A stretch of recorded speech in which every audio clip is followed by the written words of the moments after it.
अप्रैल 2010 की एक रात दिल्ली की हरिनगर की गलियों से एक आदमी भागते हुए गुजर रहा था। मोहन सोलंकी नाम का वो शख्स चिल्ला रहा था कि मायापुरी कबाड़ मार्केट से भाग जाओ, वहाँ कुछ आया है जो सबकी जान ले लेगा।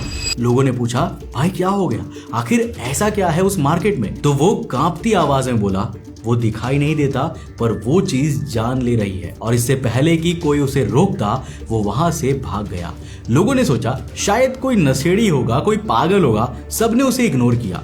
पर सच ये था कि वो आदमी सही था। इस इलाके में एक ऐसा खतरनाक जहर फैल चुका था जो इंसान के जिस्म को अंदर से गला देता है, हड्डियां खोखली कर देता है, खून बनना बंद कर देता है और तुम्हें पता भी नहीं चलता कि तुम मर रहे हो। तुम्हें लगता है बस पेट खराब है, थोड़ी कमजोरी है, पर अंदर से तुम्हारा पूरा शरीर टूट रहा होता है। और यही हो रहा था मायापुरी में, क्योंकि उस इंसान के वार्निंग देने के बाद अगली सुबह जो हुआ उसने सबकी नींद हमेशा के लिए उड़ा दी। मायापुरी के इलाकों की छोटी छोटी गलियों में सैकड़ों पुलिस की गाड़ियां आ चुकी थी, आर्मी के ट्रक्स खड़े थे, अजीब अजीब सूट्स पहने लोग हाथ में कोई मशीन लिए घूम रहे थे।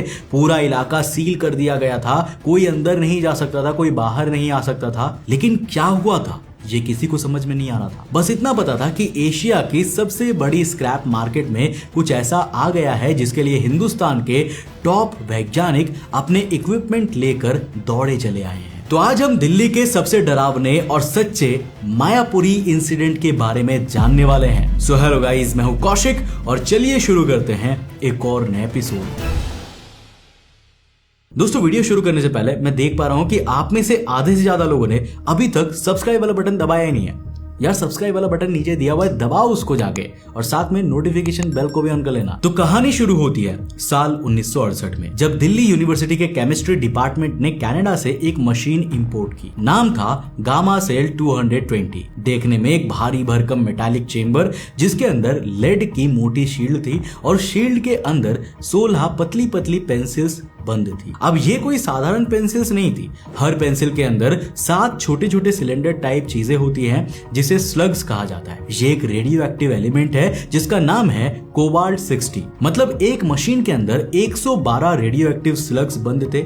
जब तक ये लेड शील्ड बंद है रेडिएशन बाहर नहीं आ सकता। लेकिन अगर कभी ये शील्ड टूटी, अगर कभी ये पेंसिल्स बाहर निकली तो जो भी इनके करीब जाएगा उसका शरीर अंदर से गलना शुरू हो जाएगा, क्योंकि कोबाल्ट 60 से निकलने वाली गामा रेज इतनी पावरफुल होती है कि ये तुम्हारी स्किन को पार करके डायरेक्टली तुम्हारे सेल्स के डीएनए को तोड़ देती है। तुम्हारा बोन मैरो जो खून बनाता है वो काम करना बंद कर देता है, व्हाइट ब्लड सेल्स खत्म होने लगते हैं, प्लेटलेट्स गिरने लगते हैं, इम्यून सिस्टम कोलैप्स हो जाता है और सबसे डरावनी बात यह है कि तुम्हें पता भी नहीं चलता कि तुम्हें ये हो क्यों रहा है, क्योंकि रेडिएशन इनविजिबल होता है। उसकी ना तुम्हें कोई स्मेल आएगी, ना कोई कलर दिखेगा, ना कोई साउंड सुनाई देगी। तुम्हें लगता है बस पेट खराब है, बस थोड़ी कमजोरी है, लेकिन अंदर से तुम्हारा शरीर टूट रहा होता है। दिल्ली यूनिवर्सिटी ने 1985 के बाद इस मशीन को यूज करना बंद कर दिया। बस एक कोने में फेंक दी गई। ना किसी ने AERB यानी एटॉमिक एनर्जी रेगुलेटरी बोर्ड को बताया,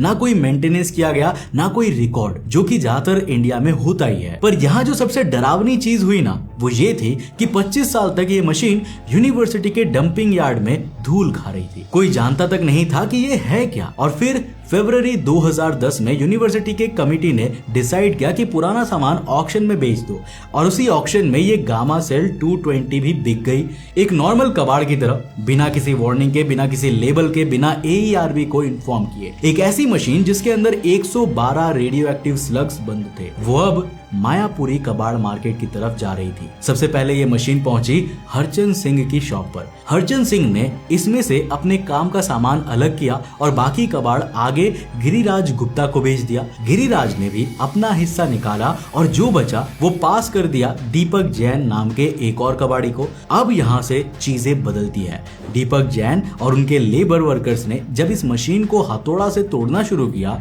तो हथौड़े की हर चोट के साथ वो लेड शील्ड क्रैक होती गई और जैसे ही वो शील्ड पूरी टूट गई, अंदर से 16 रेडियो एक्टिव पेंसिल्स कबाड़ के ढेर में बिखर गई। कुछ पेंसिल्स साबुत थी, कुछ टूट गई थी और उनमें से छोटे छोटे चमकदार स्लग्स बाहर निकल आए थे। अब कोबाल्ट 60 खुले में था, बिना किसी प्रोटेक्शन के, और वो चुपचाप अपना काम करने लगा। दीपक जैन की दुकान के बगल में शॉप नंबर D262 पर अजय जैन बैठते थे।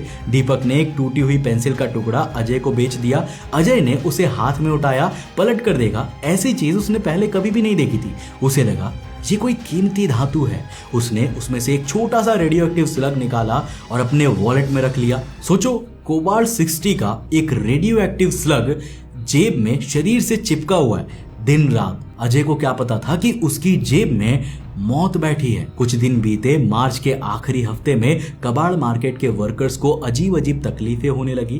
पहले डायरिया शुरू हुआ, फिर उल्टियां शुरू हुई, फिर स्किन पर बिना किसी आग के अजीब से बर्न्स दिखने लगे, बाल झड़ने लगे, हाथ काले पड़ने लगे। कोई डॉक्टर बता नहीं पा रहा था कि ये बीमारी क्या है। ये कोई इन्फेक्शन से मैच नहीं कर रहा था, कोई वायरस नहीं था, कोई बैक्टीरिया नहीं था। दीपक जैन की हालात सबसे बुरी थी। उसके हाथ की स्किन जैसे पिघल रही थी, सर के एक तरफ के सारे बाल गायब हो गए थे, शरीर इतना कमजोर कि खड़ा भी नहीं हो पा रहा था। 4 अप्रैल 2010 को दीपक को अपोलो हॉस्पिटल के ICU में एडमिट कराया गया और यहाँ जो हुआ वो डॉक्टर्स के लिए हजम करना नामुमकिन था, क्योंकि जब डॉक्टर्स ने दीपक की मेडिकल रिपोर्ट्स देखी तो उन्हें समझ में ही नहीं आ रहा था कि ये कैसे हो सकता है, क्योंकि दीपक की व्हाइट ब्लड सेल काउंट एक जिंदा इंसान के हिसाब से काफी ज्यादा कम थे और साथ ही उसकी प्लेटलेट काउंट क्रिटिकली लो पर आ चुकी थी। बोन मैरो ऑलमोस्ट डेड था।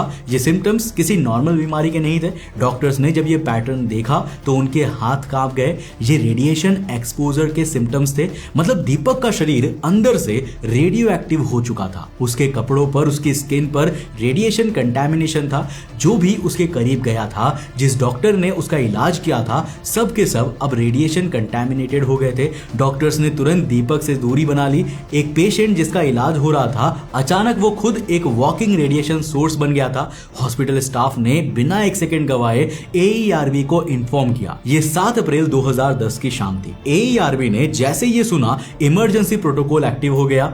घंटों के अंदर बार्क का न्यूक्लियर साइंटिस्ट, NPCIL के एक्सपर्ट्स, NDRF की स्पेशल टीम्स और दिल्ली पुलिस सब मायापुरी की तरफ दौड़ पड़े। जब ये टीम्स अपने रेडिएशन डिटेक्टर्स लेकर कबाड़ मार्केट में घुसी तो डिटेक्टर्स की रीडिंग्स देखकर सबके होश उड़ गए थे। नॉर्मल बैकग्राउंड रेडिएशन होती है 0.1 से 0.2 माइक्रोसाइवर्ट पर आवर, पर यहाँ पर रेडिएशन डिटेक्टर्स दीपक की दुकान के आसपास 20 मिलीसाइवर्ट पर आवर की रीडिंग दिखा रहा था, जो नॉर्मल से हजारों गुना ज्यादा था। और जैसे जैसे वैज्ञानिक अपने डिटेक्टर्स लेकर दुकान के अंदर जा रहे थे, रीडिंग्स और बढ़ती जा रही थी। वैज्ञानिकों को क्लियर हो गया कि ये कोई छोटा मोटा इंसिडेंट नहीं है, ये एक फुल स्केल न्यूक्लियर इमरजेंसी है। तुरंत पुलिस ने पूरा मायापुरी सील कर दिया। आसपास के घर खाली करवाए गए, लोगों को बाहर निकाला जा रहा था, किसी को कुछ भी बताया नहीं जा रहा था। बस इतना कहा जा रहा था कि भागो यहां से, यहां रहना खतरनाक है। रूमर्स फैलने लगे कि दिल्ली के इस इलाके में भोपाल गैस ट्रेजेडी जैसा कुछ हुआ है।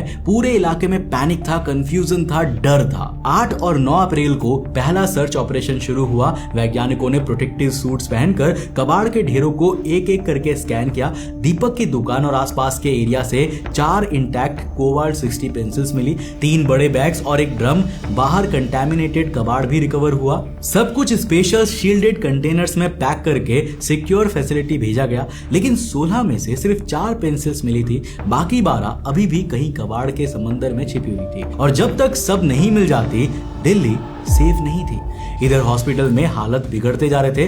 दीपक जैन के अलावा अजय जैन, गौरव, राजेंद्र प्रसाद, रामजी यादव, राम कलब, हिमांशु जैन सब हॉस्पिटलाइज्ड हो चुके थे। सबके सिम्टम्स एक जैसे, burns, hair loss, vomiting, bone marrow failure. AIIMS और बार्क के रेडिएशन स्पेशलिस्ट बुलाए गए। सबको आइसोलेटेड वार्ड्स में शिफ्ट किया गया, क्योंकि इनका इम्यून सिस्टम इतना वीक हो चुका था ना कि एक छोटा सा इन्फेक्शन भी इन्हें मार सकता था। ब्लड ट्रांसफ्यूजन दिए जा रहे थे।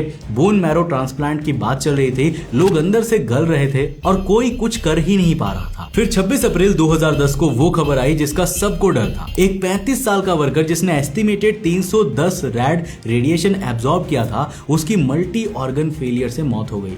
पहले किडनीज गई, फिर लिवर, फिर हार्ट, एक एक करके सब बंद हो गया। एक इंसान जो बस अपनी रोजी रोटी कमाने कबाड़ तोड़ रहा था, उसे पता भी नहीं चला कि वो जो छू रहा है ना, वो उसकी जिंदगी छीन लेगा। 13 और 14 अप्रैल को दूसरा ऑपरेशन चला। इस बार एक और इंटैक्ट पेंसिल मिली और साथ में ओरिजिनल मशीन का 25 सेंटीमीटर का सिलेंड्रिकल केज मिला, जिसमें एक पेंसिल अभी भी फंसी हुई थी।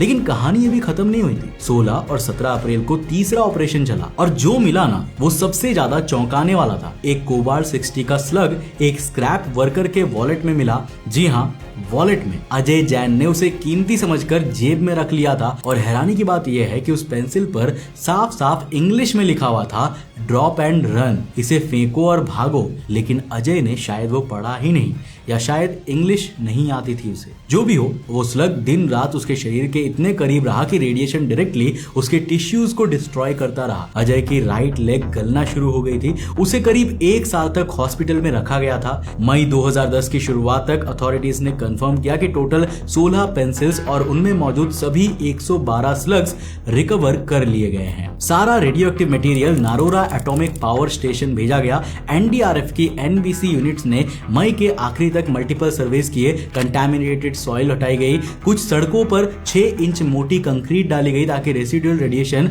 ब्लॉक हो सके। करीब 100 किलो कंटामिनेटेड कबाड़ और 400 किलो रेडियो एक्टिव मिट्टी ट्रक्स में लाद कर ले जाई गई। एईआरबी ने 5 मई को ऑफिशियली अनाउंस किया कि गामा सेल 220 का सारा मटेरियल अकाउंट हो गया है। अब इन्वेस्टिगेशन शुरू हुई कि ये सब हुआ कैसे, और जो सामने आया ना, वो किसी को भी गुस्सा दिला देने वाला था। दिल्ली यूनिवर्सिटी ने साल 1968 में जो मशीन खरीदी थी, उसका एईआरबी के पास कोई भी प्रॉपर रिकॉर्ड नहीं था। साल 1985 के बाद उसे बंद किया गया था, लेकिन किसी ने एईआरबी को बताया ही नहीं और 2010 में बिना किसी सेफ्टी चेक के ऑक्शन में बेच दिया गया। यूनिवर्सिटी ऑफिशियल्स का कहना था कि उन्होंने सोर्स को मैनेजेबल समझा। एक रेडियो एक्टिव मशीन जिसमें कोबाल्ट 60 जैसा आइसोटोप है, उसे बिना रेगुलेटरी अप्रूवल के स्क्रैप मार्केट में भेज दिया जाता है। ये लापरवाही नहीं, ये अपराध था। इसके बाद एईआरबी ने पूरे देश में ऐसे मशीन्स का नेशन वाइड ऑडिट ऑर्डर करवाया। हर यूनिवर्सिटी, हर रिसर्च इंस्टीट्यूशन को अपने रेडियो एक्टिव सोर्सेस की लिस्ट सबमिट करनी पड़ी। दिल्ली गवर्नमेंट ने हॉस्पिटल्स में डॉक्टर्स को न्यूक्लियर इमरजेंसी ट्रेनिंग देनी शुरू की। रेडिएशन डिटेक्टर्स डिप्लॉय करने की प्लानिंग हुई, लेकिन ग्राउंड लेवल पर हकीकत कुछ और थी। मार्च 2011 तक मायापुरी के स्क्रैप डीलर्स शिकायत कर रहे थे कि जो डिटेक्टर्स और अवेयरनेस प्रोग्राम्स प्रॉमिस किए गए थे, वो अभी तक पूरी तरह से इंप्लीमेंट नहीं हुए। जो वर्कर्स रेडिएशन की चपेट में आए थे, उनमें से कई का इलाज ठीक से हुआ ही नहीं। कुछ ने पैसा ना होने की वजह से इलाज ही छोड़ दिया। और सबसे डरावनी बात यह थी कि रेडिएशन का असर तुरंत नहीं दिखता। कई बार ये सालों के बाद कैंसर के फॉर्म में सामने आता है। तो जो लोग उस वक्त एक्सपोज हुए, उनमें से कितनों को आगे चलकर कैंसर हुआ, ये कोई नहीं जानता। कुछ लोगों का यह भी मानना था कि अगर उस साल दिल्ली में कॉमनवेल्थ गेम्स ना होने होते, तो शायद सरकार इतनी तेजी से एक्शन भी नहीं लेती। ये सारी कोशिशें बस इंडिया की इमेज बचाने के लिए थी। कोबाल्ट 60 की हाफ लाइफ करीब 5.27 इयर्स का होता है। 2010 से अब तक करीब 3 हाफ लाइफ्स गुजर चुकी हैं। रेडिएशन काफी कम हो चुका होगा, लेकिन पूरी तरह जीरो अभी तक नहीं हुआ होगा। अगर आज भी तुम मायापुरी जाओ और एक रेडिएशन डिटेक्टर लेकर चलो, तो पॉसिबिलिटी है कि कहीं ना कहीं उस पुराने रेडिएशन का ट्रेस अभी भी तुम्हें मिल जाएगा। और जो लोग आज भी वहां रहते हैं, काम करते हैं, उन्हें शायद पता भी नहीं है कि उनकी जमीन के नीचे एक वक्त एक ऐसा खतरा दबा हुआ था जो इंसान को अंदर से खोखला कर देता है। ये घटना कई सवाल उठाती है कि क्यों 25 साल तक एक रेडियो एक्टिव मशीन बिना किसी डॉक्यूमेंटेशन के एक यूनिवर्सिटी में पड़ी रही। अगर ऑक्शन से पहले एक सिंपल रेडिएशन चेक कर लिया गया होता, तो शायद कोई नहीं मरता, शायद किसी के हाथ नहीं जलते, शायद किसी की टांग नहीं जलती, लेकिन ये सब नहीं हुआ। वैसे आपको इसके बारे में क्या लगता है? क्या भारत में इस तरह की कोई इमरजेंसी आज के समय में रोकी जा सकती है? क्या हम आज केपेबल हैं? क्या लगता है आपको? क्या इस तरह की घटना आज के दिन में पॉसिबल है? अपनी राय नीचे कमेंट सेक्शन में लिखकर बताना। अगर वीडियो पसंद आया और कुछ नया सीखने को मिला तो इस वीडियो को लाइक कर देना और अपने दोस्तों के साथ जरूर शेयर करना।